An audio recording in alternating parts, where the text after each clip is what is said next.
నమస్కారం అండి. Welcome to Padma's house. ఈరోజు మనం ఎంతో కరకరలాడే ఈవినింగ్ స్నాక్ అయిన చెక్కలు ప్రిపేర్ చేసుకున్నామండి. దానికోసం ముందు ప్రిపరేషన్ స్టార్ట్ చేద్దాము. దానికోసం ముందుగా ఒక బౌల్ తీసుకున్నామండి. మిక్సింగ్ బౌల్లో 1 కప్ బియ్యపిండి వేసుకున్నాము. అంటే 1/2 kg తీసుకున్నానండి. అది పెద్ద బౌల్ కదా. దాంట్లో కరివేపాకు తరుగు, రుచికి సరిపడా సాల్ట్, అలాగే పచ్చెనగపప్పు 2 గంటలు నానబెట్టుకున్నది, ఇంకా 2 టేబుల్ స్పూన్ వెన్న వేసుకున్నామండి. వీటిని ఒకసారి మిక్స్ చేసుకుందాము. వీటిలో హాట్ వాటర్ అనేది యాడ్ చేసి మనం మిక్స్ చేసుకోవాలన్నమాట. హాట్ వాటర్ యాడ్ చేయడం మూలంగా అవి కాస్త జిగురుగా ఉండి మనకి చెక్కలు అనేవి విరిగిపోకుండా చేసుకుంటాం కుదురుతుందండి. ఇలా కొద్ది కొద్దిగా యాడ్ చేసుకుంటూ మనం మిక్స్ చేసుకోవాలి. ఇది కాస్త చల్లారిన తర్వాత మనం చేతితోటే మిక్స్ చేసుకుందామండి. నేను ఇందాక దీంట్లో పచ్చిమిర్చి అల్లం పేస్ట్ వేయడం మర్చిపోయానండి. అందుకని ఇప్పుడు వేస్తున్నాను. మీరు ఇందాకడే అన్ని ఇంగ్రీడియంట్స్ వేసేటప్పుడే వేసేసుకుని ఇలా కలుపుకోవాలన్నమాట. చపాతీ పిండిలాగా స్మూత్గా కలుపుకోవాలి. మరి గట్టిగా కాకుండా మరి పల్చగా కాకుండా కలుపుకోవాలి. కలుపుకుని ఒక మూత పెట్టుకుని మనం ఈలోగా ఆయిల్ అనేది హీట్ చేసుకుందామండి. ఆయిల్ వేడయ్యేలోగా మనం చెక్కలను ఒత్తుకుందామండి.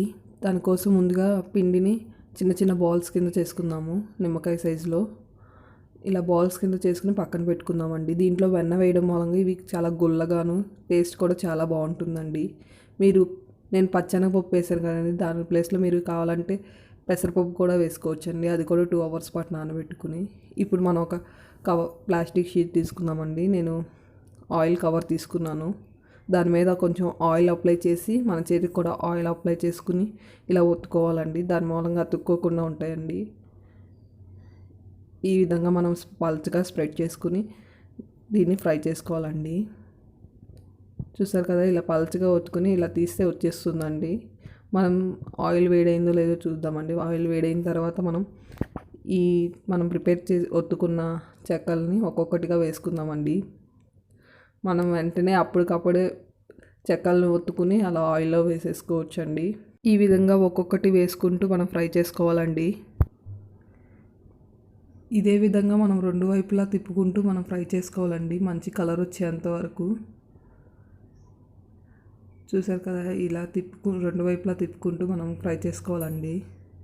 చూసారు కదండి, ఇది కలర్ వచ్చింది. మరీ ఎక్కువ కలర్ రాకూడదండి, లేకపోతే మనం ప్లేట్లో తీసుకున్న తర్వాత అది ఇంకాస్త కలర్ అనేది ఎక్కువై మాడిపోయినట్టు అనిపిస్తుందండి. అందుకని కొంచెం కాస్త కలర్ వచ్చిన తర్వాత మనం ప్లేట్లో తీసుకుంటే ఈ విధంగా మనకి చల్లారిన తర్వాత ఇంకాస్త కలర్ అనేది వస్తుందండి.